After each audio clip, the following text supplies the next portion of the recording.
This is the CNC Geekcast, the podcast where two guys with speech impediments talk about movies. I'm Joseph Collins. And I'm Paul Combs. And on today's episode, we'll be talking about Demolition Man. We're going to be talking about the plot, the universe, the type of movies that are fun like this, even though they're not good, and the characters, and much more. So stay tuned! I remember watching this movie with my mom, even though I was probably too young to be watching it. Mm-hmm. And when we decided to do this episode, I was kind of worried, actually. Okay. Because you know how you remember watching some things from your childhood, and you're like, hey, I want to rewatch that. The Ernest movies. That's a prime example. And I was worried about that going into this film. I'm like, is this film actually going to be terrible? Mm-hmm. And I was wrong for liking it all these years. I can safely say I was not wrong. Yeah, you may have liked it for different reasons than you were, but growing up, it's like, yes, you know what? I can see this film is really not that good. But as Captain Picard says, sometimes you just have to give way to the absurd. I'm actually going to disagree with you. I do think this is a legitimately good movie. You think so? Yes, it has some ridiculous elements. Okay. It does. But I enjoy the action in the movie. I enjoy the performances of Stallone and Snipes. I enjoy Sandra Bullock. Actually, this movie helped kickstart Sandra Bullock's career. And also Rob Snyder's. You win some, you lose some. Yeah, this is true. But it also made money in the box office. It did, surprisingly. I didn't know it was as successful as it was until I looked it up doing research for this episode. This movie made $100 million over its budget in 1993, so adjusted for inflation, it made a decent amount of money. Yeah, and the ideas this movie was tackling actually is really deep ideas, even though they didn't exactly expand upon them. Well, the film did accidentally have some deep ideas. I honestly don't even know if the filmmakers were aware of some of the implications of the movie universe they built. Okay. Because they seemed a lot more concerned with building an action comedy and having a lot of one-liners. And over the top. It's just over the top all the way through. No, that's another Stallone movie. Oh. Dun, dun, dun, dun, dun, dun, dun, dun. But anyway, did you like the film, Collins? It was okay. I enjoyed Total Recall more, but that's only because of Arnold Schwarzenegger. That and the idea. Total Recall is a good film, but Arnold Schwarzenegger just propels that film into just... I start laughing at it, and I enjoyed it so much because it's like, it's absurd. So you're saying you prefer Schwarzenegger over Stallone? Yeah, for the most part. I mean, he has that accent and the charisma he has. It's just funny, especially Kindergarten Cop. His performance in that is just funny. I don't know if I would agree with you on that. Okay. Because Stallone has Schwarzenegger beat in one regard. What's that? Rocky. Rocky is a legitimately awesome sports movie. It is a masterpiece. That is good. It did win Best Picture. Yeah, Schwarzenegger has no film in his collection that comes close to, or maybe Terminator 2, but it's good for a different reason than Rocky. Yeah, but it's not. It didn't win Best Picture like Rocky did. Yeah. Yeah. So, but the concepts, actually, like we said, they were tackling some deep stuff. They actually may have been inspired by some books. Yeah, the movie... Well, before we get into that, I want to give our audience a little rundown of the plot. Okay. I imagine most people have seen this movie by now, because it's from 1993. Yes, so no spoiler warning here. If you haven't seen this film, no spoiler warning. Too bad. Yeah. But in the film, you open in this war-ridden Los Angeles of 1996. Which is funny because they seemed like they borrowed the opening shot from Blade Runner, which also took place in Los Angeles of 2019. Wait, Blade Runner happened in 2019? It did, yeah. 1 year away from now. And we don't have smokestacks or flying cars. Do we have replicants? No. Thankfully. Thankfully, yes, we don't have replicants. But the film opens in 1996, and this super criminal, Simon Phoenix... Who's just a complete anarchist who has no real motive in the movie. He just enjoys chaos. He enjoys watching the world burn. Yeah, that's actually a good way to put it. He actually reminded me a lot of Malcolm McDowell's character. In Clockwork Orange? Yeah, Alex DeLange, I think his name is. Okay. Yeah, he kind of seemed like he was channeling that character. Just having fun with the chaos. Or the Joker from Heath Ledger, even though he came out in 2008, that style of character who enjoyed just being over the top crazy. But the film opens with Simon Phoenix as that criminal, and of course Sylvester Stallone is the only one that can stop him. Yeah, but Sylvester Stallone is a cop, but he's an anti-hero character. He is not the cop that any sheriff would want to have on their team. No. He is known as the Demolition Man, where the movie gets his name, because he will routinely blow up buildings to stop criminals. And frankly, it's not worth it to blow up a bank to stop a bank robber. Or jumping a ship into hyperspace to destroy one ship. It's not practical to do that. Shut up, Collins. Simon Phoenix inadvertently tricks Sylvester Stallone's character into blowing up a building and killing 36 innocent civilians. Well, Trick is I don't think Trick is. He just distracted him long enough. Well, Phoenix just set the thing on fire. Didn't he really give Sylvester Well, he also lied and said that the hostages were somewhere else. Yeah, but you believe Phoenix? I don't know. Like, I don't know either. There are some iffy parts, and I could defend the fact that John Spartan, that's actually the name of Sylvester Stallone's character. Sister Spartan!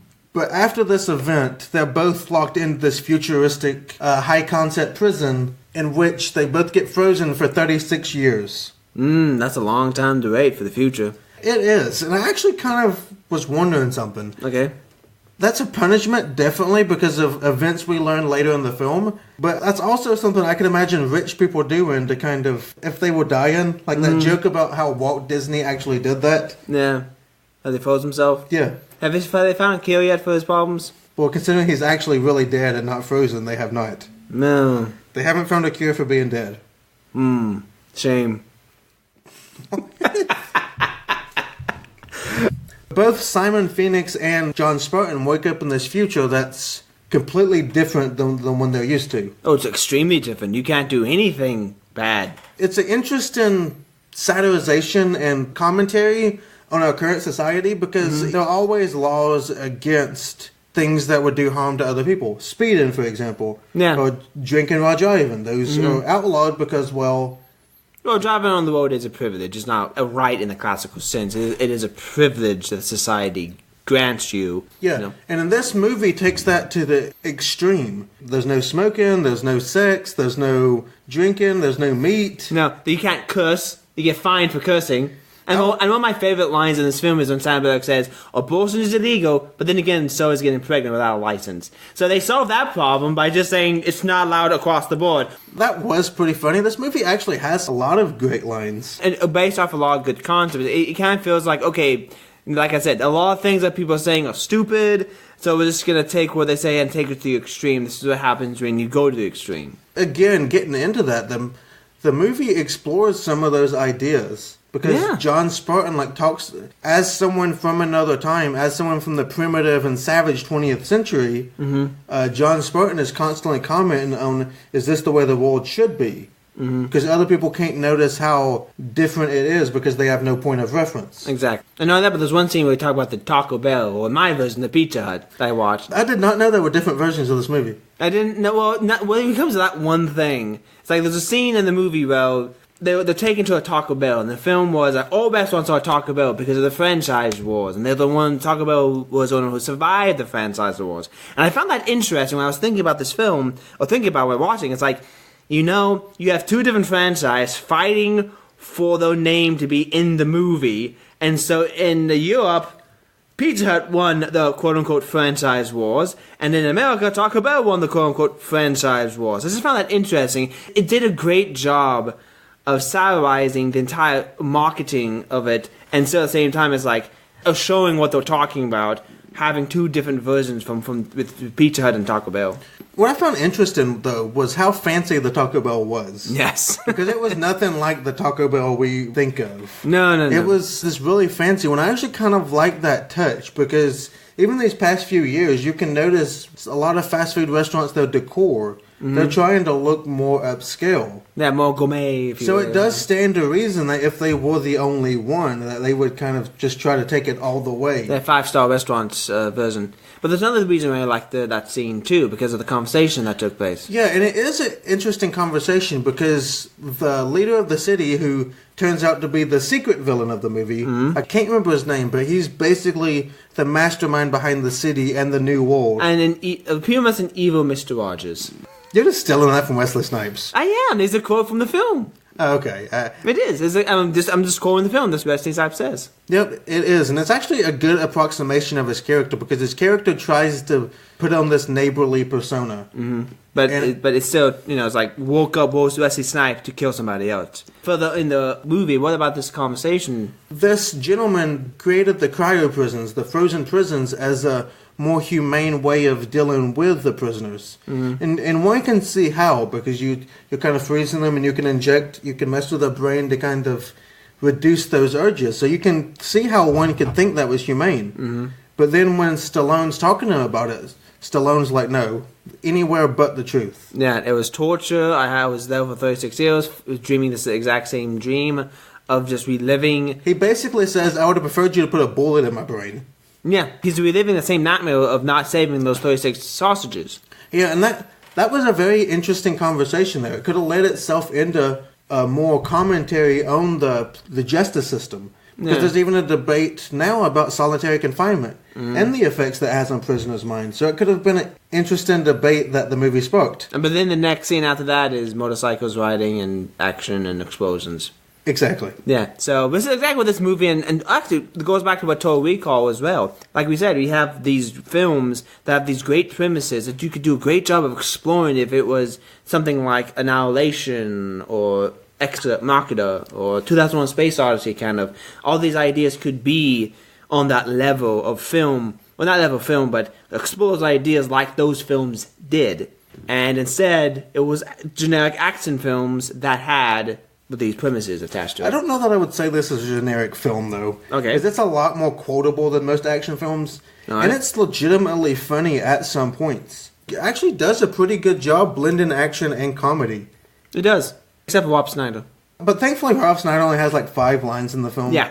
And they're not actually awful, because he's the one that brings about the whole 3 seashells thing. How does that work again? That is a legitimately funny part of the movie. And it's one of the more well-known parts of the movie, because even now you can find theories online with people talking about the 3 seashells. How they work, yeah. I mean, well, talk about theories like YouTube channels. First it was Ray Parents, but before that, the 3 seashells. So he wasn't bad in this movie, and the movie has some legitimately funny moments, such as that Sandra Bullock constantly misquoting those famous lines. Yeah. Like, take this job and shovel it. Close enough. That's funny. So I think the film actually does a good job blending action and comedy. But I think one of my favorite scenes in the film is when Stallone is trying to drive. He gets in the car, and the car is like, adjusting your personality to the car. And he's like, okay, you drive. Actually, I think that would be really cool. Like, a lot of people talk about how this film created a dystopia. Like, it looks like a nightmares. And I've always disagreed with that. Because the film does have some good intentions. Like, even the main bad guy, the leader of the city, the one that woke up Wesley Snipes, his intent is to build the perfect society. He just goes for authoritative. I understand what you're saying, but another movie was like that, and that was a movie that Christian Bale starred in called Equilibrium, which kind of took the same concept, and we can talk about that in another episode if you're interested. Actually, I love that movie. Oh, do you? Well, Yes. then we can talk about it in another episode then. Yeah. Yeah, it's kind of the same concept, but I do agree with you. Does do a lot. It tries to do a lot of good things. For example, like the cursing, and takes the idea that if you purge humanity of the evil, the barbaricness, you have a perfect society. But the ironic thing is, this leader over here is evil himself, and that's the problem. Is like when you think about a creator, someone who creates art or someone who creates movies, the creator is always outside of their own creation, right? So if the creator is the one who's establishing the morality of everybody, what obligation does he have to follow that same morality? That is a question the movie asks. And the movie also posited that just because you outlaw the barbarism, it doesn't remove the barbarism from the people. No, you cannot use law to make people better human beings. And this movie tackles that with Daniel, who's that guy? Dennis Leary? Dennis Leary's character. It introduced an entire group of people who lived underground, who was the outcast. Kind of like we saw in The Brave New World. You have that one character, Johnny, who was from this quote-unquote tribal area and who was brought into the city, but he couldn't assimilate properly, so he was outcast. And then further in the book, he then, because he couldn't live anymore, he just committed suicide. I've never actually read Brave New World. Yeah, well, that's basically, that's what happened in the movie. So it basically, it takes a lot from that book, and we talked about that, right? Yeah, actually the movie intentionally takes a lot from the book. Yeah. Because Sandra Bullock's character, the female lead, is called Lenina Huxley, and Aldous Huxley is the one that wrote A Brave New World. And it even takes from Kurt Vonnegut's Catch Cradle, because in Catch Cradle, I can't remember what it was, but he creates this element that instantly freezes water. Mm-hmm. And if you notice in the cryo prison scene, they have this little silver ball that instantly freezes the water. Again, a lot of great ideas, but it's still Demolition Man. Yep. Yeah. I mean, but going back to Larry's character, I mean, it goes back to what we were talking about. Once Stallone got down into the sewers, and he found out that, of course, the big bad guy was being the big bad guy, and Wesley Snipes was awoken by him, and it was programmed by Pacific Ray. He got down there and talked to Larry's character, and Larry's character basically was like, look, I like freedom of speech, I like to eat what I want. If I want to go out there and dance around with jello on my head, just because I feel like it, I should be able to do that. I like those things. So it does a great job of presenting those two contrasts of reality, two extreme views. And the two contrasts, the black and white, or the white and black, or the two grays. Contrast. The two extremes. Yeah, two extremes. And I like the end of the film where Stallone basically said, look guys, some of you are right on this end, some of you are right on the other. Just meet in between and figure something out. And I like Stallone because it seems like he was the character that, whether the filmmakers intended this or not, he was the bridge between the two. Well, I think that was intentional because he was aware of the fact that he was the bridge. Mm-hmm. Think about it, because early on in the film, when he's first awoken, he asks about his family. Yeah. His wife is dead, unfortunately. She died in the cataclysmic earthquake. Mm. But his daughter is still alive. And that's introduced then.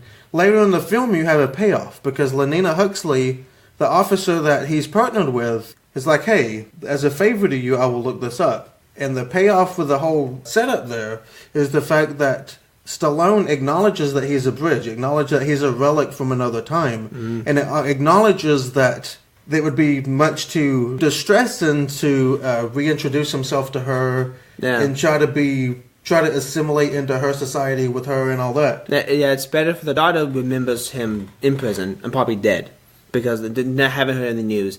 And it would be better for her to continue on living her life than to meet her father in the same way, because it would just be too much of a shock for both of them. Yeah. What did you think of the effects in this film?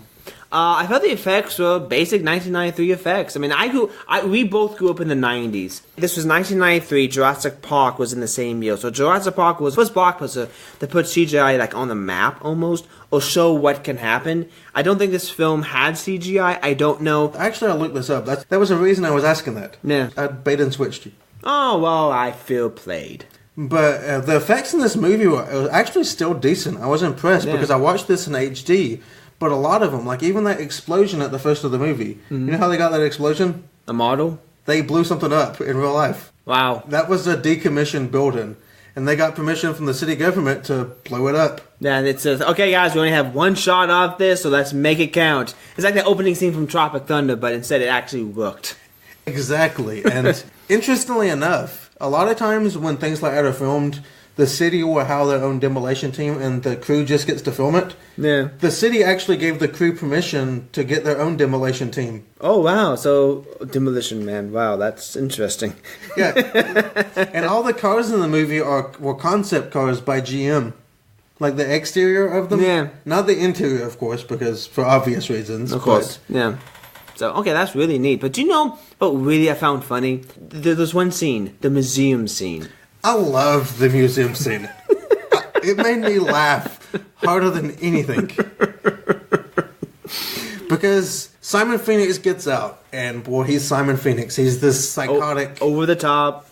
He's psychotic, he's sadistic, he's maniacal. Mm. So he gets out, and the first thing, of course, he wants to do is get a gun. Yeah. But, of course, guns are outlawed in the society because for obvious reasons. Mm-hmm. And so he's like, where can I go to get a gun? The museum. So he goes to the museum, and he's able to access an armory, a stockpile, and he lays siege to John Spartan's character. Yeah. But while watching that scene, I could not stop questioning the world. I was like, why would they have actual working guns? In a museum, do you think they pull out the pen or not have ammunition? Like, why would they keep the ammunition with the guns? I mean, you go to any military museum, they had guns in there, they have grenades, but the grenades are disarmed. You can't use them, they're just props. Yeah, the same with those guns. Like, yeah. I guess maybe in this society they were so trusting, they didn't think anyone would do it. Or so ignorant, I guess, I don't know. But I think another thing I loved about it is like underneath there was a part where it was like a underground part of Los Angeles. What it was is it was a relic from the earthquake. Yeah, and it was funny because so we're watching the scene, classic action scene, then suddenly there's a fire hydrant on the side of the road that gets blown off by a gun, and suddenly water starts shooting up. I'm like, why does this museum piece have water connected to it? When is this ever going to be used? And also, that scene is great, though, because it felt like a video game. Yeah. Like, think about it. When John Spartan's in that scene, there's so much cover. Like, he's able to hide behind everything, and there's so many crates, and there's so many barrels, and it felt like a video game. It did, it really did. I felt the same way about when I was watching the later version of Judge Dredd. We talked about that, about Judge Dredd, yeah. Judge Dredd is terrible. Like the Sylvester Stallone one? Yes. Yes, no, I'm talking about the other one, the one that was the recent one. Yeah, that's what I'm talking about. It felt like a video game there. Oh, I thought you were talking about the one with Sylvester Stallone, because we're talking about Sylvester Stallone. I am the law. Actually, now I think about it, Sylvester Stallone walked with Rob Schneider 2 times in his career. Sylvester Stallone is the one we can blame for Rob Schneider. We don't want to put that on his record, do we? He shouldn't have done it if he didn't want it on his record. But what do you think of the climactic scene in the cryo prison? Once again, it's over the top. I mean, you have Phoenix, who suddenly... Oh, first things first. Here was Sandra Bullock, poor Sandra Bullock, who wants action, who wants adventure, who wants action. So he gets to a point where... I wanted to punch her character. Oh, did you? Why? Yes, because she wanted action. I was like, wait, you want bad things to happen? You live in a completely peaceful society. Yeah, it's not the best. It has some problems, truthfully. But you want a situation in which people die? You want there to be burglaries and things? Screw you, Sandra Bullock. Not her, not the actress, but the character. Screw you, Sandra Bullock's character.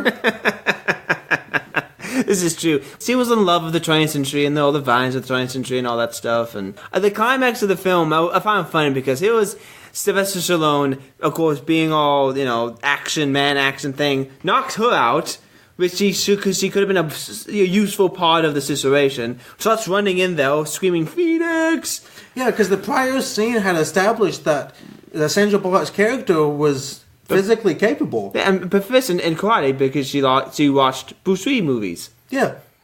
Actually, it was Jackie Chan movies. Jackie Chan movies, excuse me. Yep, you got to get that right. So the movie establishes that, but then, very next scene, he knocks her out because, man, I guess.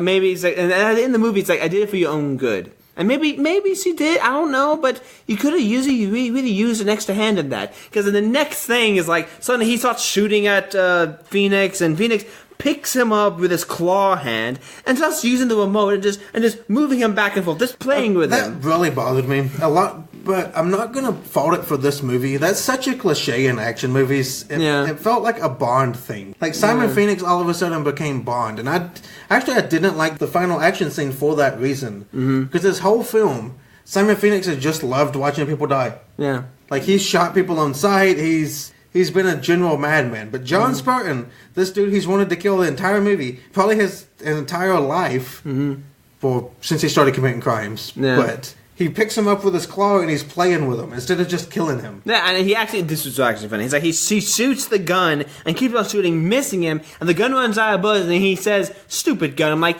it just ran out of bullets. It did exactly what you wanted it to do. It shot bullets. It's not the gun's fault that you shot and missed your target. Yeah, but it was like he was playing with him, like he was just wasting bullets. And I was like, Simon Phoenix, just kill him. Exactly. I was rooting for Simon Phoenix at that point. Just because it's like, stop being stupid. Exactly. But that happens in so many action movies, though. Yeah. It's like when the villain finally gets a chance to kill the hero. The body's like, oh, we were ourselves in a corner here. We got basically woed up to a point, and we have a couple more minutes we need to fill out. What are we supposed to do? Oh, just have a miss. It's like, that seems just like lazy writing at that point. Because it was very lazy writing then. Because you could have had that same scene, but just have Sandra Bullock wake up from her coma, or whatever you want to call it. And then tackle Phoenix. Exactly. Just preventing, I mean, it's still cliche, but it's like, points the gun and almost at Sylvester Stallone. Sylvester Stallone looks like, that moment, and suddenly here comes Sandra Bullock coming in and kicking the butt, and probably gets knocked out herself, and then... so Lavone breaks the claws like, Phoenix! And then starts tackling him. You know what I enjoyed the most about Simon Phoenix in this movie? But the fact that anytime he did anything, he was like, Simon says. Simon Says die. Simon Says get shocked. I didn't say Simon Says. It was great, just because it was so ridiculous. Even Sylvester Stallone's like, you didn't say Simon Says. Like, why are you playing into this? It's Sylvester Stallone's character. Oh man, the characters. I still love the curse machine. I still love that machine so much. I would lose all my money in that movie. I would. I mean, I probably would a couple times too. The thing I loved about it is that they stay consistent with that. Every time someone cussed, you heard beep. That actually, I do appreciate it now that I think about it, because some movies don't do that. Yeah. So this movie actually did try to be consistent, because and I think it was funny what they put the curse machine thing on, because it was even one in the bathroom. There was one in like the damn park, and it was like, what? Okay. I mean, I love Sylvester Stallone when he walked up to one machine and just started cursing everything he could, just to troll it. He didn't care. Well, and he needed the toilet paper. He did that for toilet paper? Yes. Oh, did he? That was the implication, because he gets all the tickets and he says, "I'll be right back." Oh, did he? I missed that because of the 3 seashells. But again, actually, I thought way too much about that. I was thinking about like the printers at Walmart. Yeah. When you print those, you know what they are? They're little thermo paper. Mm-hmm. Like, they would make terrible toilet paper. Yeah, but when you don't know how seashells work. I guess he used what he had, but still, I was just thinking that. I was like, damn, he's going to have a rash later. Well, it's like it's seashells. I probably thought way too much about that. You did. It's like, out of all the things to complain about, it's that. Oh, he's not complaining about, but like, think about, Well, this movie did get me thinking about all those ridiculous things. Yeah. Like, in their society, for example, with those self-driving cars, why would they have the option for manual drive? I don't know. I mean, you give people the option of feeling... Give people the freedom? Yeah. Yeah, give them the freedom to potentially run over other people. Yeah, I mean, the illusion of freedom, I guess. Make people tell, yeah, you have some freedom, but not much, but still got some. I don't know. Don't ask me these questions. My mind's hurting now. It was just one of those inconsistencies that kind of came to my mind. And again, the film had so many great elements. It did. Something that got touched on too was this reconditioning, which I thought was a nice touch, because if you could recondition the felon's brains like that, someone like Simon Phoenix, because unfortunately people like that do exist. Yeah. Some people just love... But at the same time, would that also be mold? Exactly. That was the whole question brought about in A Clockwork Orange. Yeah. So... And I did like the fact that Sylvester Stallone's character got reconditioned with a desire for knitting. Yeah, he opened up his box, he sees the knitting, he starts knitting. He's like, oh, I made this for you. I don't know why, I just did. I liked it because of the payoff, right? Exactly, I liked it because of the payoff, because in that scene the previous night... Actually, I have some problems with that scene too. Oh, do you? Yes, because for example, when he gets back to his apartment or whatever it is, I don't... That's not really established. Did they give him an apartment? I'm assuming they did. I mean, but is there a line saying that anywhere in the film? No. Assumed, I guess. But whatever. I don't know. But he gets my mind's hurting now. He gets on his video call television. Yeah. And this is the most gratuitous scene in the film. Yeah. Because you have that woman that... Yeah. Like, why would she be topless? Because sex sells. That's the reason why. But in this universe, sex is outlawed. So why would she be... I thought about the same thing, too. I thought to myself, wait a minute, who's she trying to entice unless she's trying to break the law? In that case, I don't know, unless she has a license. She must have a license.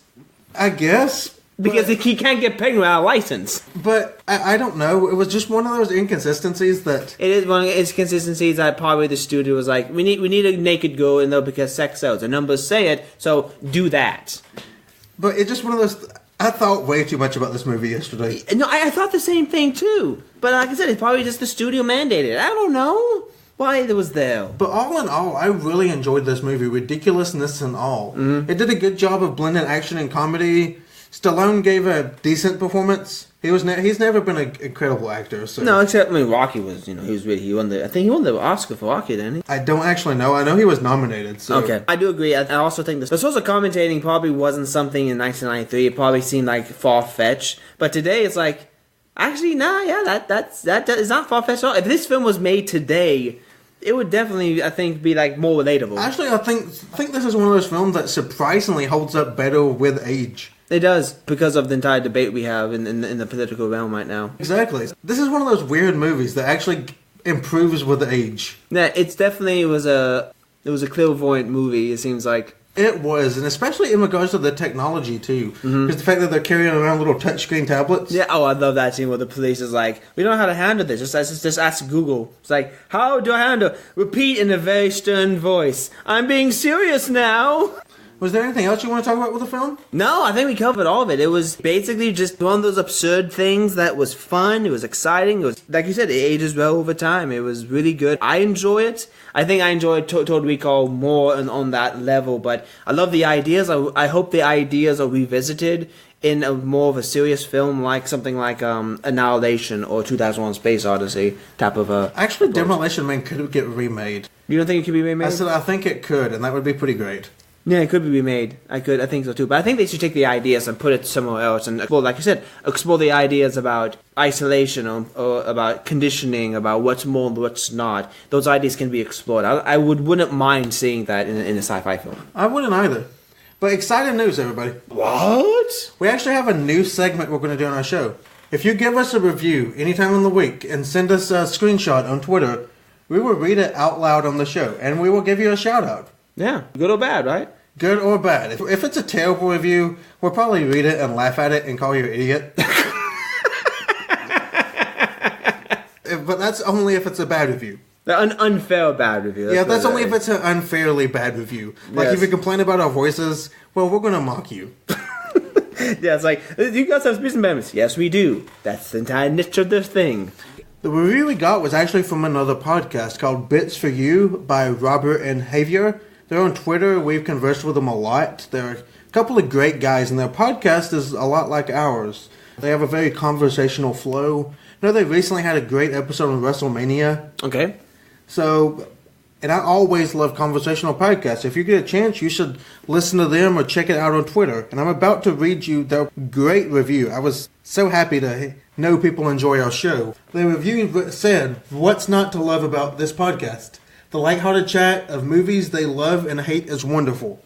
Yeah, and the thing about this podcast we want to say is, the movies we hate, like we said many times, we don't like the cynicalness that a lot of people have about movies. We give you our honest opinions about them. We love film. We want these films to be good. We want them to be entertaining. But speaking of movies you hate... Yes, movies I hate. Well, I'm not going to say I hate the film, but... Joseph has a whole rant about this everyone can look forward to next week. We're going to be talking about the new Star Wars film, because of course we are. We are, yes, Star Wars, and that is the Solo film. Actually, Solo, a Star Wars story. Get the name right. Okay, that's the next film we're going to do, and I have lots of thoughts on it. So do I, but I can't wait to hear what Joseph has in store. Yeah. But until then, I'm Joseph Collins. Now Paul Combs. And you've been listening to the CNC Geekcast.